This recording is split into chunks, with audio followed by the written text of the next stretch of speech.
하나님 말씀 보겠습니다. 은혜 받은 하나님 말씀은 요한복음 4장 23절에서부터 24절 말씀이 되겠습니다.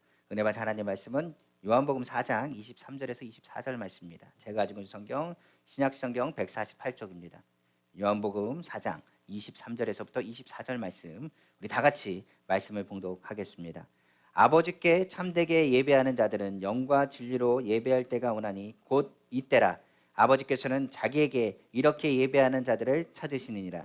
하나님은 영이시니 예배하는 자가 영과 진리로 예배할지니라. 아멘. 저는 오늘 요한복음 4장 23절에서부터 24절 말씀을 가지고 갈급한 예배 회복이라는 제목의 말씀으로 은혜 받기를 간절히 원합니다. 성경의 오늘 본문은 분명히 말하고 있습니다. 예배가 무엇인가? 그러므로 갈급한 그 예배 회복을 성경은 거듭 강조하고 있는 것입니다. 예배에는 세 가지 조건이 있습니다. 우리가 아는 것처럼 예배는 현실의 갈급함을 해결해 줘야 됩니다. 또한 예배는 또한 우리 가운데 은혜를 체험을 통해서 앞으로 미래에 대한 희망과 꿈을 갖게 하는 것이 바로 예배가 돼야 됩니다. 또한 예배는 우리의 있었던 과거의 쓴뿌리와 상처를 회복하는 것이 바로 예배가 돼야 됩니다. 그러므로 예배는 예수 그리스도를 통하여 어제나 오늘이나 영원토록 동일하신 하나님의 능력과 역사가 나타나는 것이 예배가 되어야 되는 것입니다. 그러므로 이 시간에 예배를 드릴 때 예수 그리스도의 만남이 이루어지길 원하고, 예수 그리스도를 통해서 어제의 상처가 회복되고 오늘에 대한 예수 그리스도의 그 희망과 능력과 위로 가운데서 우리의 갈급함이 해결되며 앞으로는 주님과 함께 희망과 꿈을 가지고 전진할 수 있는 새 힘을 얻는 귀한 시간 되기를 다시 한번 주님의 이름으로 축원합니다. 그러다 보니 오늘 예배에 대한 중점적인 메시지가 바로 아예 성경에 기록되어 있습니다. 바로 요한복음 4장 오늘 본문의 말씀을 통하여 우리에게 계시하여 말씀하고 있는 것입니다. 특별히 말씀에는 성령과 진리라고 말했습니다. 바로 성령 안에서 예수 그리스도의 만남, 그리고 주님이 이 자리에 있다는 것을 안다면 오늘 예수 그리스도의 만남을 통한 예배의 회복과 함께 예배의 승리가 우리 성도님 삶 가운데 나타나시기를 다시 한번 주님의 이름으로 축원합니다. 자, 그럼 문제 성경을 보겠습니다. 성경에 보면 오늘 사마리아 지역을 지나가고자 하는 예수 그리스도의 강력한 의지를 담고 있습니다. 무엇보다도 사마리아 지역을 내가 지나가야 하겠는지라 성경은 말하고 있습니다. 그리고 사마리아 지역, 바로 수가라는 동네에 야곱의 우물에 예수님께서 다다르게 됩니다. 성경을 보니까 길 가다가 예수님께서 피곤하셔서 우물 곁에 그대로 앉아 쉬고 계셨는데 제자들은 먹을 것을 사러 갔다라고 성경 기록하고 있으며, 그때는 정오 시간에는 사람들이 돌아다니지 않습니다. 그 지역은 땡볕이 강하기 때문에 오히려 사람들이 돌아다니지 않고 그 시간은 모두가 쉬는 시간이었습니다. 그러므로 우물가에 사람은 아무도 보이지 않았습니다. 그 순간 어떤 여인이 우물가로 물을 뜨러 다가오는 것을 예수님이 보게 된 것입니다. 제자들도 곳에 없고 예수님과 그 여인만이 그 자리에 있을 뿐입니다. 그곳에서 사마리아 여인을 향해서 예수님께서 이렇게 묻습니다. 좀 물 좀 달라고 말씀하고 계신 것입니다. 이때 사마리아 여인이 유대인의 말을 건네는 것조차도 놀라면서 이렇게 얘기합니다. 선생님, 당신은 유대 사람입니다. 나는 사마리아 사람입니다. 무엇보다 유대 사람과 사마리아인 사람들은 서로 상종하지 않습니다. 서로 얘기하는 것도 충격적인 이야기인데 당신이 나에게 물을 떠달라고 하니, 물을 달라 하니 이 말이 저에게는 오히려 이해할 수가 없다라고 이야기하는 대목입니다. 성경은 유대 사람은 사마리아 상종하지 않는다라고 아예 본문은 기록하고 있습니다. 그럼 우리가 여기서 몇 가지 보여야 될 것이 있습니다. 바로 왜 유대 사람과 바로 사마리아인들은 서로 상종하지 않는다는 그 이유를 우리는 알아야 되는 것입니다. 유대인들은 사마리아인들을 아예 혐오하고요, 그들이 옆에 오는 것조차를 싫어했습니다. 성경에 보면 사마리아인들이라는 명칭은 처음부터 나온 것이 아닙니다. 우리가 아는 것처럼 북이스라엘이 722년에 북이스라엘이 멸망하고 무너졌을 때 아수르에 의해서 지배를 받게 됩니다. 그때 북이스라엘에 살았던 많은 사람들이 그 땅에서 쫓겨나가게 되었고 이방인 나라 사람들이 그 자리를 채우게 됐습니다. 그러니까 한마디로 얘기하면 외국 사람들이 그 땅을 차지하게 됐다는 것입니다. 그렇기 때문에 이스라엘에 남아있는 사람과 외국인들, 그 이방인 사람들과 섞여서 혼연일이 태어났는데 그들을 뭐라고 하느냐? 사마리아인이라고 말합니다. 그러니까 이들은 어떤 상황을 갖고 있느냐? 그들은 하나님을 믿습니다. 그러나 하나님뿐만 믿는 것으로 끝나는 것이 아니라 이방에서 외국 사람들이 같이 들어왔기 때문에 이방인들 신들조차도 그들은 믿었다라고 이야기하고 있는 것입니다. 한마디로 말해서 몸만 혼연이 아니라 그들의 신앙도 혼연인 것입니다. 마찬가지로 유대인들은 그렇기 때문에 이 신앙도 혼연인 그들을 향하여 사마리아인들에게는 선한 것도 없고 그들은 부정하다고 얘기해서 오히려 그들과 함께 상종하지 않는 상태가 되었음을 성경은 말하고 있는 것입니다. 열왕기하 17장 33절 이렇게 얘기하죠. 이와 같이 그들이 여호와도 경외하고 또한 어디서부터 옮겨왔든지 그 민족의 풍속대로 자기의 신들도 섬겼더라. 이렇기 때문에 유대인들과 구분하여 그 바로 이스라엘 예수도인 사마리아 지역의 이름을 따서 사마리아인이라고 부르게 된 것입니다. 그 사마리아인들과 그러므로 유대인들은 서로 간에 이야기합니다. 똑같이 하나님을 섬기지만 사마리아인들은 하나님을 섬기다가 포기한 사람들, 그리고 섞인 사람들, 죄를 그냥 방치한 사람들로 이야기하는 것입니다. 그러나 그들의 갈등은 그걸로 끝난 게 아닙니다. 주전 586년에 바벨론에 의해서 그들이 자라갔던 예루살렘 성전도 무너져버리고 포로로 끌려가는 상태가 이루어지기 시작합니다. 그리고 하나님의 말씀대로 기한이 차서 포로기를 마치고 고향으로 돌아와 예루살렘 성전과 무너진 성벽을 재건한 일을 하게 되었습니다. 그때 이제 사마리아 사람들은 이야기합니다. 우리도 그 재건하는 일에 동참하겠다고 우리를 끼워달라고 이야기합니다. 근데 유대인들이 뭐라고 그러냐? 들으라 이스라엘아, 하나님은 한 분이시니 그러므로 너희는 섞인 민족이라. 오히려 하나님을 섬기고 믿음으로 나아가야 되는데 이방인과 섞여서 이방신들을 섬기는 너희와 같이 한다면 예전에 솔로몬 시대와 다를 바가 무엇이 있겠느냐? 솔로몬이 지혜의 왕이긴 하지만 이방 여인들과 혼인하고 통화남을 통하여 무엇보다 솔로몬의 아름다운 성전이 무너진 것처럼 이방인의 손길과 우상의 손길이 단 가운데 성전이 재건된다고 한다면 오히려 이 성전도 솔로몬의 성전처럼 무너질 수밖에 없을 것이라. 그러므로 너희를 우리가 끼워줄 수 없다라고 말하며 그들이 예루살렘 성전 재건하는 것에 동참하는 것을 반대하기 시작합니다. 그리고 성경에 보면 이제 예루살렘 성전이 어느 정도 성벽과 모든 것 성전이 재건되었을 때 사마리아 사람들이 다시 찾아와서 그들에게 말합니다. 우리도 하나님을 섬기는 사람입니다. 제발 이 재건된 성전에서 예배 드릴 수 있도록 요청합니다. 그런데 유대인들은 잘라서 이야기합니다. 뭐라고 그러냐? 너희들이 예배하는 것을 하나님도 원하지 않고 우리들도 원하지 않는다라고 이야기합니다. 그들의 갈등은 이때로부터 더 크게 갈등하기 시작합니다. 나중에 사마리아인들은 별도로 신전을 세우기 시작합니다. 우리도 하나님을 섬기기 때문에 우리가 그러면 이 지역에 하나님을 섬기는 성전같이 신전 하나 세워놓자라고 이야기했습니다. 그런데요, 유대인들이 이것도 가만히 있지 않았습니다. 기원전 역사에 보니까 128년에 사마리아인들의 신전을 파괴했대요.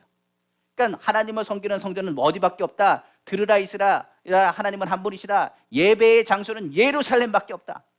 예루살렘 왜 하나님의 신전을 세운다고? 그러면서 어떻게 하느냐? 유대인들이 와서 부서뜨리고 파괴했던 것입니다. 성경상으로 보면 예수님 당시에는 이때의 그 갈등은 더 최고조에 올라가 있었습니다. 우리가 아는 지형을 보시면 갈릴리에서 유다로 가는 길에 뭐가 있느냐? 사마리아 지역을 통과해야 됩니다.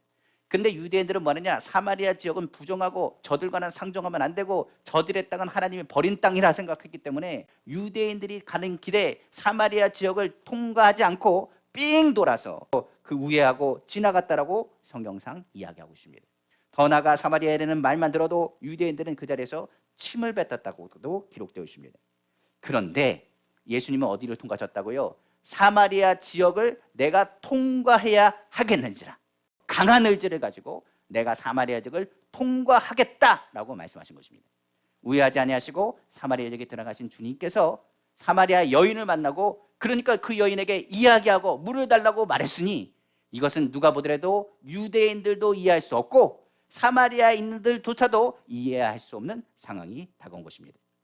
그러나 우리도 이것을 좀 알아야 됩니다. 엄밀히 따지면 사마리아인들의 등장 자체는 불쌍합니다. 전쟁의 피해자예요. 자기가 원해서 사마리아인이 된 게 아닙니다. 사마리아인이 된 것은 어떻게 보면 전쟁의 피해자요. 그래도 유대인들보다 난 것은 그 땅을 지키기 위해 그 땅에 오랫동안 거주한 사람들이 누구냐? 어떻게 보면 사마리아 사람들이에요. 성경에 보면 그들은 예배를 사모하고 회복하는 마음도 가졌던 사람들입니다. 그러니까 우리가 생각하는 것처럼 하나님을 섬겼던 유대주의적인 사상도 그들이 갖고 있기 때문에 하나님을 바라봐야 된다, 하나님을 섬겨야 된다는 그 마음을 늘 가졌던, 갈급함을 가졌던 사람이 사마리아인들이라는 얘기입니다. 그런데 유대인들이 누굴 싫어한다고요? 이 사마리아인들을 싫어한 거예요. 그러므로 오히려 예배를 드리고자 하는 그들을 향해서 예배 드리는 것을 거절하고 그들을 자꾸만 내어 던지니 그들의 마음이 식을 수밖에 없고 예루살렘을 바라볼 뿐 다가가지 못하는 그들의 모습. 사마리아인 사람들은 어찌 보면 하나님을 갈망하는 마음은 있지만 오히려 그 갈망하는 마음 때문에 상처받은 사람들이 바로 사마리아인이라고 보시는 것입니다. 그 지역에 예수님이 오신 거예요. 그리고 그 지역에 유대인들이 그들을 싫어하지만 예수님은 유대인들을 향하여 복음을 전할 때 이 사마리아 지역도 피하지 아니하시고 그들에게도 동일한 주님의 마음을 전달하고 있는 것입니다. 사마리아 여인은 놀랄 수밖에 없겠죠. 요한복음 4장 10절입니다. 예수께서 대답하여 이르시되 내가 만일 하나님의 선물과 또 내게 물 좀 달라 하는 이가 누구인 줄 알았더라면 내가 그에게 구하였을 것이요 그가 생수를 내게 주었을 것이다. 사마리아인이 이 말에 뭐라고 얘기하느냐? 선생님, 당신은 물을 뜰 그릇 두레박이라는 것도 없고 이 우물도 깊습니다. 선생님은 어디에서 생수를 구한단 말입니까? 오히려 나에게 생수를 달라 하는데 오히려 당신이 누구라고 생수를 달라고 나에게 말씀하십니까? 선생님이 우리 조상 야곱보다 더 위대한 분이십니까? 그는 우리에게 이 우물을 주었고 그와 그 자녀와 그 가축까지 다 이 우물을 마시고 있습니다. 이야기를 우리가 이렇게 들어야 됩니다. 야곱은 그렇기 때문에 사마리아 사람들에게 뭐냐? 이스라엘의 중심이 되는 하나님과의 연결고리예요. 그러므로 야곱의 우물은 그 야곱 이스라엘이 하나님이 나를 버리지 아니하셨다는 하나님의 선물로 상징될 수 있는 거예요. 그런데 하나님의 선물이라고 얘기하는 그 야곱의 우물가에서 예수님께서 말씀하신 것입니다. 하나님의 선물은 그게 아니다. 더 큰 하나님의 선물이 있다.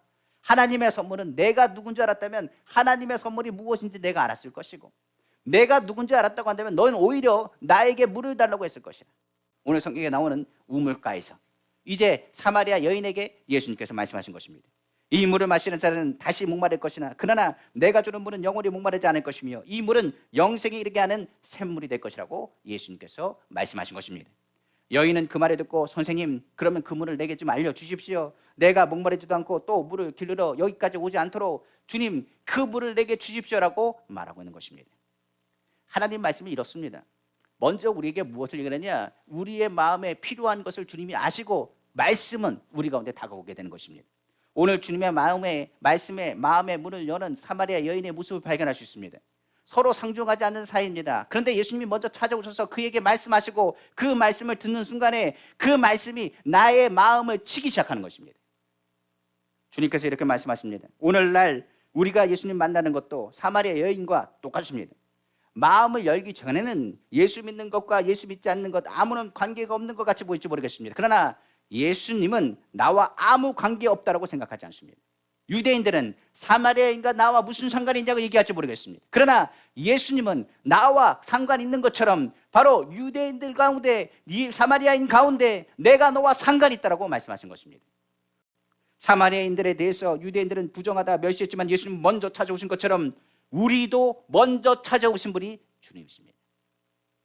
우리가 예수님을 만난 것은 나의 의지가 절대로 아닙니다. 이 자리에 온 게 내 의지로 왔다고 생각하면 안 됩니다. 철저히 주님의 택하심과 주님의 의지가 반영된 겁니다. 십자가 사건은 우리의 외친 부르짖음이 아닙니다. 우리가 나처럼 주님 우리를 건져주소서 해서 예수님께서 이 땅에 오신 게 아니란 사실입니다. 하나님의 사랑과 예수님의 강한 의지와 하나님의 약속이 이루어진 것이 예수님의 십자가 사건입니다. 우리는 말씀 속에서 사마리아 여인처럼 주님을 만나게 되는 것입니다. 우리의 삶에 문제가 있을 때 주님을 만나게 됩니다. 어떤 사람은 실패의 자리에서 주님을 만나게 됩니다. 어떤 사람은 고통과 질병의 자리에서 주님을 만나게 됩니다. 그 자리에서 주님의 음성을 들리기 시작합니다. 아픈 사람은 말합니다. 예수 믿으면 치료받는다. 병든 사람은 말합니다. 예수 만들면 그 병에서 자유함을 얻는다. 가난한 사람은 말합니다. 예수의 복음이 들어가면 그 가난의 저주에서 벗어날 수 있다더라. 그 말씀이 삶의 자리에서 부딪혔을 때 비로소 주의 말씀을 듣게 되는 것입니다. 그러니까 주의 말씀이 나의 삶과 연결이 되는 그 연결고리를 잡는 그 순간에 어떤 일이 시작하느냐? 그 말씀에 귀를 기울이게 되는 것입니다. 나의 문제, 어려움, 고통, 괴로움, 근본적인 문제를 해결하시겠다는 주님의 말씀, 그 말씀은 목말라 우물 끝에 나와 물을 길러오는 그 여인으로 하여금 목마름을 영원히 해결할 수 있다는 주님의 말씀에 더욱 귀를 기울이게 만든 것입니다. 하나님 말씀은 그렇게 해서 듣게 되는 것입니다. 우리가 그냥 몰라서 듣는 게 아닙니다. 어느 순간인가 이 말씀이 좋습니다. 이 말씀을 들으면 윤리적, 도덕적인 것을 떠나서 이 말씀에는 지혜가 있고 은혜가 있는 것을 발견하게 됩니다. 그 말씀을 듣고 나서 아 그렇구나, 참 좋은 말이구나, 말씀대로 살면 실수하지 않겠구나, 이 말씀이 나에게 힘이 되는구나, 나에게 위로가 되는구나 하는 것을 듣게 되는 것입니다. 이 여인은 영원한 물을 준다는 그 말에 더 귀를 간절히 예수님께 기울였습니다. 그때 예수님께서 이제 좋다, 이렇게 말씀하시고 그에게 말합니다. 남편을 이제 불러와라 말합니다. 그때 그 여자가 이렇게 말하지요. 저는 남편이 없습니다. 이에게 예수님께서 이 여인에게 말합니다. 내 말이 맞다. 지금 남편이 너에겐 5이 있었고 지금 있는 남자도 내 남편이 아니니 내 말이 옳다라고 예수님께서 말씀하십니다. 이번에도 여자는 놀랍니다. 이는 자신의 상황을 너무나 잘 알고 있기 때문에 그렇습니다. 예수님께서 나의 감춰진 그 사건들을 어떻게 아시느냐? 나의 삶의 문제를 어떻게 아시느냐? 내가 지금 물이 문제가 아니라 삶에 있었던 여러 가지 상황의 과거부터 시작한 여러 가지 삶의 모든 문제들을 예수님께서 끄집어내는 것을 발견하게 됩니다. 하나님 말씀을 간절히 묵상하면요, 내 마음을 찌르게 되는 것입니다. 예전에는 죄라고 생각하지 않았습니다. 그런데 주의 말씀을 보면 이게 죄입니다. 예전에는 이것이 문제가 안 된다고 생각했습니다. 그런데 하나님의 말씀이 계속 울리고 나를 찌를 때가 있습니다. 찌르고 나면 우리는 뭘 하느냐? 주의 말씀이 살아있다는 것을 깨닫게 됩니다. 고통스럽고 힘든 일, 성경에는 많이 기록되어 있습니다. 고통과 괴로움을 겪는 일 많이 기록되어 있습니다. 믿음의 사람들이 호적거리며 외쳤던 많은 일들 기록되어 있습니다. 사마리아 여인 5번 결혼한 여자입니다. 그러나 한마디로 말하면 5번 버림받은 여자입니다. 거기에 한 번 더 버림받을 준비를 해야 됩니다.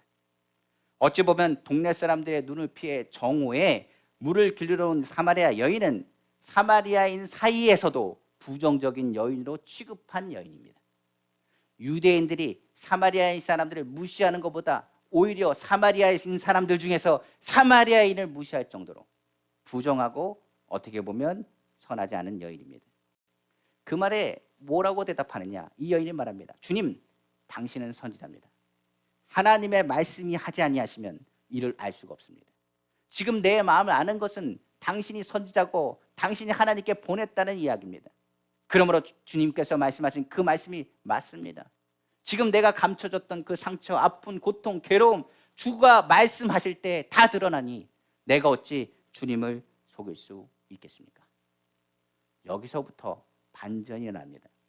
이제부터는 무슨 대화가 되지 않느냐? 육신의 대화가 아니라 영적인 대화가 이루어지기 시작합니다. 제가 장애인 데리고 있을 때 정말 성도님들을 몰랐습니다. 장애인 성도님들을 몰라도 너무 몰랐어요. 일반 성도님들도 너무 몰랐습니다. 얼마나 그의 삶들이 힘든지 고통스러운지 어느 성도가 이런 말을 했습니다. 전사님은 아직 어려서 아무것도 몰라요. 우리 입장이 아니어서 모르세요. 그냥 있다가 가세요. 전사님이 우리의 사정을 안다고요? 전혀 이해 못할걸요. 우리는 고통스럽고 아픈 시간들 그냥 시간들이 아닙니다. 이 예배 드리는 것 그냥 예배 드리는 게 아닙니다라고 얘기하시더라고요. 마음의 문을 통 열지 않았습니다. 그러다가 제가 사역 중에 결석으로 아픈 적이 있어요. 아프면서 좀 깨달았습니다. 저분에게 있어서 예배 드리는 것이요 장난이 아니더라고요. 요즘에 이제 언론을 통해서 장애인에 대한 이야기가 이제 나오긴 하지만 정말 그렇습니다. 성가대 찬양할 때요, 솔직히 보면 곡조도 틀리고 박자도 틀리고 음정도 틀린데 땀을 뻘뻘 흘리면서 주님을 찬양하는 모습을 봅니다. 예전과 다른 감독이 제가 아파 보니까 올라오기 시작하는데 성가대 연습하려고 나오려면 제가 맡은 지역이 강서구였거든요. 근데 거기서 나올 때 몇 시간 걸리냐고 물어봤더니 3시간에서 4시간 걸린대요. 길게는 하루 종일 걸려서 나온다는 소리를 들었습니다. 물어봤더니 하더라고요. 씻기는데 1시간 정도 걸린대요. 휠체어를 정리하는데 또 시간이 걸린대요. 그리고 그 전에 콜부터 불러야 되는데 시간 딱 맞춰서 오느냐? 잡으면 다행인데 못 잡을 때가 많대요. 그러면 1시간, 2시간 더 기다려서 차를 타야 된다고 이야기를 들었습니다. 그전에는 관심도 없었어요. 이분들이 그냥 오는구나. 예배 드리는구나. 왜 찬양을 저렇게 못하는 사람들은 빼고 좀 잘하는 사람들만 하지? 왜 저렇게 은혜도 안 되는데 땀 뻘뻘 흘리면서 냄새도 나고 그리고 불편한 일들에 대한 부분들을 많이 들으면서 따분해하기도 했습니다. 오히려 그때 일을 생각하면서 부끄러워했어요. 주의 종이라고 하면서 집에 빨리 가고 싶고 기도에는 간절함이 없었습니다. 정말 아무것도 몰랐어요. 그들이 고통이 귀찮았습니다. 그리고 매번 싸우고 말도 통하지 않으니까 어떤 일들까지 이르느냐, 무시하거나 피했어요. 그러니까 길을 가다가 그분들이 이제 통로에서 딱 만나면 뒤로 돌아가지고 이제 돌아가는 거예요. 한번 잡히면 몇 시간을 얘기하느냐, 2, 30분 동안 붙잡고 얘기하는데 얘기하는 얘기를 했던 말을 계속 반복하세요. 그러니까 손잡고 이랬다 얘기하고 또 저기 있다 얘기하고, 그리고 돌아가면 싸우고 다투는 이야기들을 듣기가 일쑤였습니다. 아픈 가운데 예배 나온 그 사람들, 제가 아파 보니까 그 영혼이 예배에 나온 것이 굉장히 귀하다는 것을 깨달았어요. 그 전까지는 그분들 나오는 거가 차라리 안 나왔으면 좋겠다, 차라리 좀 덜 나왔으면 좋겠다 생각을 했는데, 그때 그들이 예배에 나온 것이 얼마나 갈급했으면 주님의 전에 나왔을까 하는 생각을 하게 됐습니다. 그때 주님의 마음을 알았어요. 그리고 저에게 하신 말씀이 그들의 갈급함이 보이느냐는 음성이었습니다. 그때부터 이제 조금씩 성도들의 마음을 좀 이해했어요. 그러니까 사람이 아파봐야 돼요. 힘들어 봐야 됩니다. 나는 육으로 보았는데 주님은 그 영혼의 갈급함을 보고 계셨습니다. 그리고 그 마음을 주셔서 기도하기 시작했어요. 그리고 나니까 성도님들이 위로를 받더라고요. 그때 한 얘기입니다. 전사님, 어떻게 내 마음을 아세요? 어떻게 내 생각을 아세요? 맞아요. 그거예요. 그전에는 관심도 없었어요. 그런데 그때부터는 주님께서 주시는 그 갈급함이 그들의 마음을 치기 시작합니다. 아, 하나님 살아계시는구나. 아, 하나님 역사하시는구나. 하나님께서 전사님 통해서 말씀하시는 거 그거 맞아요. 내가 지금 숨기고 있는데 내 아들의 문제가 맞아요. 지금 물질의 문제가 아니라 내가 지금 병에 걸려서 언제 죽을지 모르는데 그것 때문에 근심하는 건 맞아요. 아무도 저에게 말하는 사람이 없었지만 주님께서 그들에게 말씀하셨고, 그들은 그 가운데 눈물을 흘려 회개하고 주님 앞에 예배를 더욱 사모하게 되었습니다. 다시 본문으로 돌아가겠습니다. 예수님은 사마리아 여인의 영혼을 보고 계신 것입니다. 다른 것 본 게 아니라 그 영혼을 보고 계신 거예요. 육신의 갈급함이 아니라 영적인 갈급함을 주님이 보시고 사마리아인에게 다가오신 것입니다.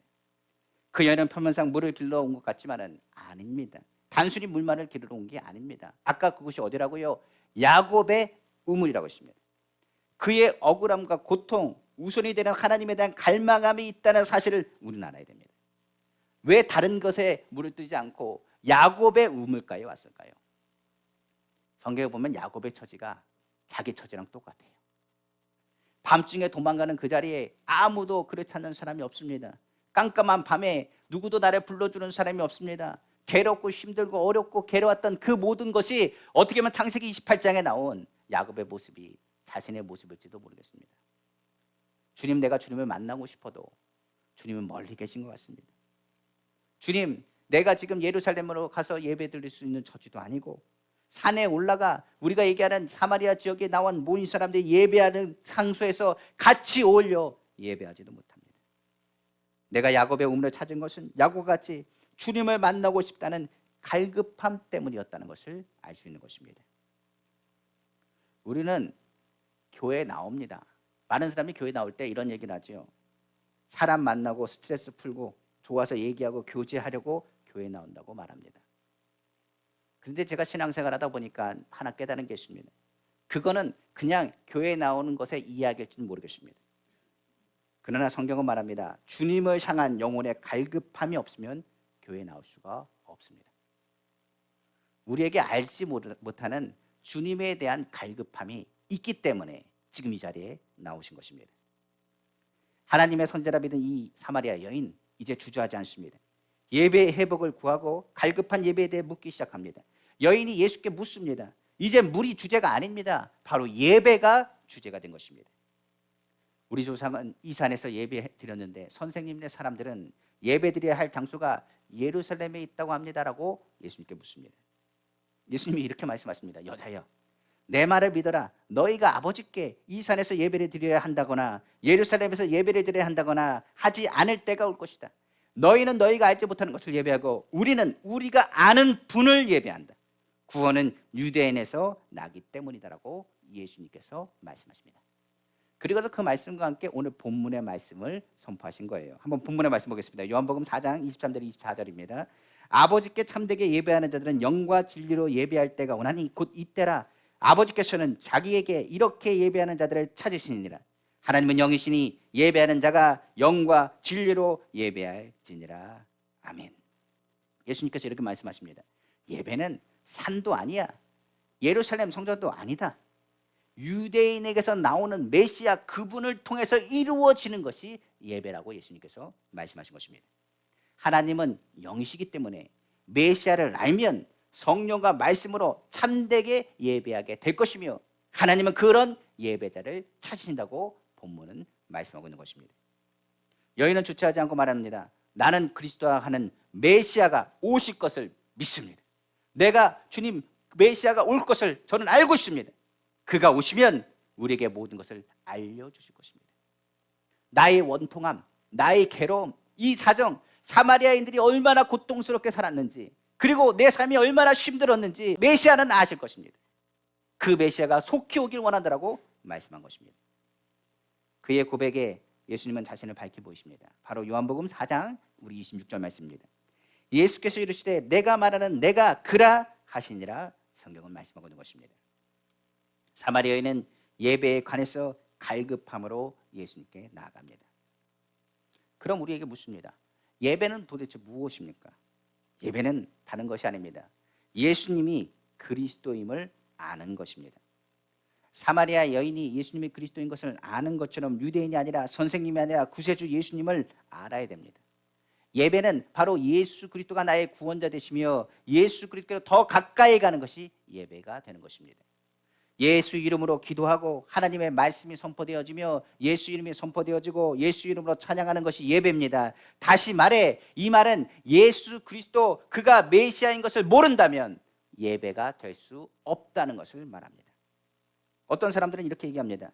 많은 사람이 예배를 드리지만 예수님을 만나려고 애쓰지만 예수님을 만나기 어렵다고 말합니다.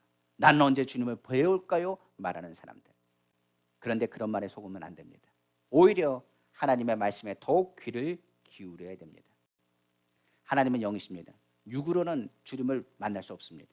이성과 감정과 지식으로는 절대로 예수님이 그리스도시요 나의 구세주 메시아인 것을 믿을 수 없습니다. 성령은 우리로 하여금 하나님의 말씀을 통해 예수가 그리스도이며 구세주인 것을 확실히 말씀하고 있습니다. 이에 봄에 예배를 드리면 예전 개역 성경에는 이렇게 얘기했습니다. 뭐라고 했느냐? 신령과 진정으로 되어 있어요. 그리고 개역 개정에는 뭐라 했느냐? 영과 진리로 되어 있습니다. 그런데 원문에는 뭘로 되어 있느냐? 퓨뉴마라는 단어를 쓰는데 바로 성령입니다. 바로 성령과 진리로 예배하게 될 것이라고 성경은 말하고 있는 것입니다. 성령이 임하면 예배가 더욱 간절해집니다. 성령이 임하면 하나님의 말씀이 이해되면서 주의 말씀을 듣게 됩니다. 성령이 임하면 주가 그리스도임을 믿게 됩니다. 성령이 임하면 진정한 회개와 회개에 합당한 열매를 맺게 됩니다. 본문의 사마리아 여인 내가 그다라는 예수님의 말씀에 메시아인 것을 믿었습니다. 이는 그의 생각이 아닙니다. 가뜩이나 유대인이었는데 물려달라는 그이가 내가 메시아라고 했는데 그것을 어찌 믿을 수 있겠습니까? 이를 믿게 하는 것은 그 여인이 아닙니다. 성령이 그의 심령 가운데 예수 그리스도가 메시아인 것을 믿게 하신 것입니다. 우리는 믿음에 대해서 이렇게 얘기합니다. 단순히 주님을 의지하고 믿는 것이라고 고백합니다. 그러나 믿음의 고백에는 반드시 함께 오는 것이 있습니다. 바로 회개입니다. 많은 사람들이 본문을 보면서 사마리아 여인이 어찌 회개했단 말이 어디 나옵니까? 라고 얘기할지 모르겠습니다만 그것은 회개를 몰라서 그렇습니다. 회개하지 않고서는 복음을 전할 수도 없고 예수가 그리스도인 것 그리고 예수 그리스도에 대한 믿음을 선포할 수 없습니다. 회개는 우리가 하는 것처럼 잘못했습니다가 회개가 아닙니다. 후회나 죄책도 아닙니다. 빛 대신 주님이 나의 주님 것을 믿고 주님께 돌이켜 더욱 가까이 가는 것이 회개입니다. 그러니까 사마리아 여인이 회개는 뭐라고 얘기하느냐? 내가 예수님을 구세주로 믿습니다. 그 말이 사마리아 여인에게 있어서는 회개라는 사실입니다. 저도 사마리아 여인과 똑같은 것을 경험한 적이 있습니다. 저는 고등학교 때 성령 충만의 체험을 받았습니다. 그 전까지는 교회 다니고 예배는 드렸지만은 성령의 체험이 없었고 확실한 성령의 역사를 알지 못했습니다. 근데 주변에서 방언으로 기도하기 시작하더라고요. 그때 저는 순복음교회 다녔는데 학생회에서요 방언부터 기도 못하는 사람은 거의 없었어요. 그러니까 거의 다 성령 충만하면서 방언 기도를 다 했습니다. 지금은 교회 학교가 어떻게 됐는지 모르겠지만 성령 받은 사람을 발견하기 힘들다고 하는데, 제가 이제 중학교, 고등학교 다닐 때만 해도 성령 충만 그게 분이 불어가지고 방언으로 기도하고 주님을 찬양하고 예배하는 일들이 많이 있었습니다. 저는 기도원에 올라가서 기도했습니다. 주님 만나 주십시오. 제발 좀 만나 주십시오. 성령으로 충만하게 해 주십시오. 성령으로 충만하게 해 주십시오. 기도했습니다. 그날 밤 저는 성령 받았습니다. 방언으로 기도하기 시작했습니다. 그리고 예수님이 그리스도임을 고백하기 시작했습니다. 그날 밤에 하루 종일 기도하면서 주님 그리스도십니다. 주님을 찬양합니다. 예배합니다. 주의 이름을 높입니다. 성령으로 충만하게 하심을 감사합니다라고 선포했습니다. 그리고 주님이 나와 늘 함께 하신다는 사실도 깨달았습니다. 아, 주님 멀리 계신 것이 아니라 정말 가까이 계셨네요. 야곱이 그것을 깨달은 것처럼 저도 그 자리에서 아, 주님 정말 가까이 계시네요 라고 그것을 깨달았습니다. 그런데 그리고 나서 무엇이 같이 몰려왔냐면 엄청난 부끄러움도 같이 몰려왔습니다. 사마리아 여인의 모든 것을 아신 것 같이 주님께서 좋을 때만 우리와 함께 있던 것이 아니라 죄 짓고 있는 순간, 연약한 순간, 슬픈 순간, 말로 범죄하는 일, 잘못된 습관, 악한 일, 하는 부끄러운 일들 가운데에서도 거기 계셨다는 사실입니다. 그러니까 좋을 때만, 내가 좋은 일 할 때만 주님이 계신 게 아니라 부끄러운 일 할 때도 주님은 거기 계셨다는 사실입니다. 성령 충만 받은 그날 밤에 얼마나 회개했는지 모릅니다. 내가 주님을 근심케 하는 일들이 떠오르기 시작했습니다. 성경에는 성령을 근심치 말라고 이야기하고 있습니다. 에베소서 4장 26절에 32절 말씀입니다. 분을 내어도 죄를 짓지 말며 해가 지도록 분을 품지 말고 마귀에게 틈을 주지 말라. 도둑질하는 자는 다시 도둑질하지 말고 돌이켜 가난한 자에게 구제할 수 있도록 자기 손으로 수고하여 선한 일을 하라.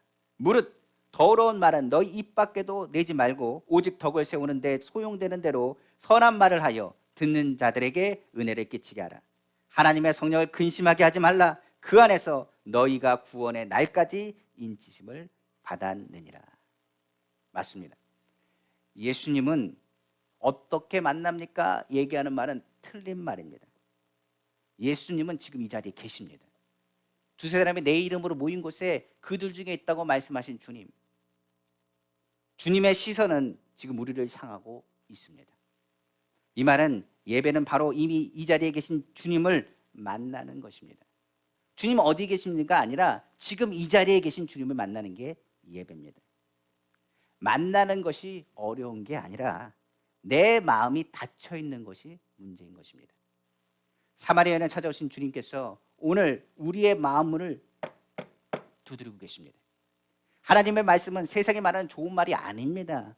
하나님의 말씀, 예수 그리스도는 좋은 말을 전하는 선생님이 아닙니다. 그분은 하나님의 아들이시고 그리스도시고 지금 이 순간 마음의 문을 열어 예수님의 구세주를 믿으면 오늘 어느 때보다도 풍성한 예배를 이루게 하시는 주님이 되신다는 것을 기억해야 되는 것입니다. 주님은 말씀 속에 약속하셨습니다. 요한계시록 3장 20절이죠. 볼지어다 내가 문 밖에 서서 두드리니 누구든지 내 음성을 듣고 문을 열면 내가 그에게로 들어가 그와 더불어 먹고 그는 나와 더불어 먹으리라. 예수가 그리스도임을 믿은 사마리아 여인, 영혼의 갈급함이 커지기 시작했습니다. 예배의 갈급함이 채워지자마자 무엇보다도 영혼의 갈급함이 그 가운데 들어오기 시작한 것입니다. 이에 사마리아 여인은 가만히 있을 수가 없었습니다. 예수가 그리스도임을, 메시아임을 전하기 위해 물동이를 집어 던지고 마을로 내려갔다라고 성경은 기록하고 있습니다. 요한복음 4장 28절에 30절이죠. 여자가 물동이를 버려두고 동네에 들어가서 사람들에게 이르되 내가 행한 모든 일을 내게 말한 사람을 와서 보라. 이는 그리스도가 아니냐 하니 그들이 동네에서 나와 예수께로 오더라. 그리고 어떤 일이 일어났습니까? 사마리아 전 지역이 갈급한 예배가 회복되는 일이 일어나기 시작했습니다. 그들 또한 예수님을 만나고 예배하기 시작했습니다. 그 여인의 말 때문에 아닙니다. 바로 성령이 그들 가운데, 그들의 마음 가운데 예수가 세상의 구세주인 것을 알게 하셨다고 성경은 기록하고 있는 것입니다. 요한복음 4장 41절에 42절이죠. 예수의 말씀으로 말미암아 믿는 자가 더욱 많아 그 여자에게 말하되 이제 우리가 믿는 것은 내 말로 인함이 아니니 이는 우리가 친히 듣고 그가 참으로 세상의 구주신 줄 알미라 하였더라. 성령이 예배 가운데 운행하시면 예수가 그리스도인 것을 깨달을 뿐만 아니라 성령 안에서 사마리아 여인과 같이 복음을 전하게 되는 것입니다. 복음이 전해지면 메마른 땅에 단비가 내리듯 성령의 단비가 내리고 갈급한 예배가 회복되어지는 것입니다. 말씀을 마치겠습니다. 예배가 회복되지 않으면 복음 전파가 회복될 수가 없습니다. 할 수가 없습니다. 예배가 회복될 때 복음은 전파되는 것입니다. 우리가 사는 세상을 많은 사람들은 얘기합니다. 마지막 때라고 말합니다. 그러나 주님 오실 그때는 우리는 알지 못합니다. 언제일지 알 수 없습니다.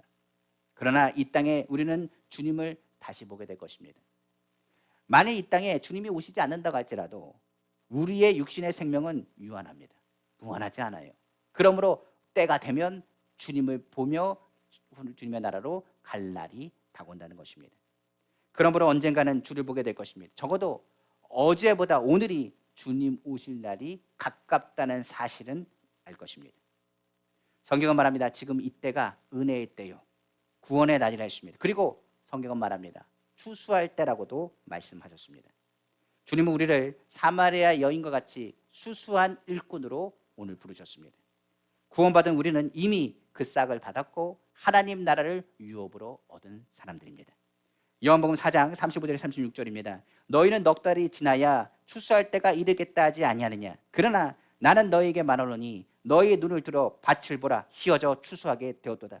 거두는 자가 이미 싹도 받고 영생에 이르는 열매를 모으나니 이는 뿌리는 자와 거두는 자가 함께 즐거워하게 하려 함이라. 우리는 떠나간 많은 사람들이 예배자로 돌아오기를 기도해야 됩니다. 코로나 기간 동안에 수많은 사람들이 예배자를 잊어버리고 찾으려고 애쓰고 있습니다. 지금은 예배의 회복이 이루어져야 할 때입니다. 그러므로 오늘 우리는 예수님이 그리스도인 것을 믿습니다. 그분은 살아계신 하나님의 아들이십니다. 예배의 갈급함이 영혼의 갈급함으로 나타나야 됩니다. 수많은 사람들이 예배를 갈급해합니다. 이제 하나님이 하신 일들을 주 안에서 우리에게 맡기셨습니다. 갈급한 사람들을 찾아 예배가 회복하는 통로로 은빛교회가 쓰임받기를 간절히 소망합니다. 은빛교회 가운데 다시금 갈급한 예배의 회복이 일어나길 원하고 우리 성도님을 통해서 예수 그리스도의 복음을 전하는 주님의 사명 감당하는 우리 성도님 다 되시기를 다시 한번 주님의 이름으로 축원합니다.